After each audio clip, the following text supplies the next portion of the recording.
Stress headache అనేది అసలు ఎందుకొస్తుంది?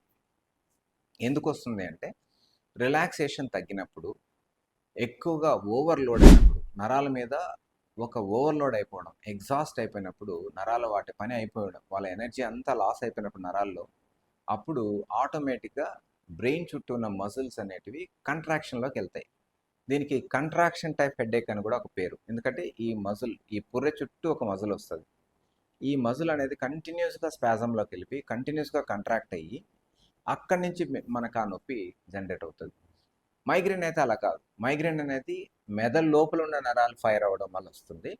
ఇక్కడ ఈ స్ట్రెస్ హెడేక్ అనేది ఈ పుర్రె చుట్టూ ఉన్న మసిల్ టైట్‌గా బిగుసుకోపోవడం వల్ల, చాలా సేపు అలా కంటిన్యూస్‌గా కంట్రాక్ట్ అవ్వడం వల్ల మనకు ఒక రకమైన డల్ పెయిన్ క్రియేట్ అవుతది.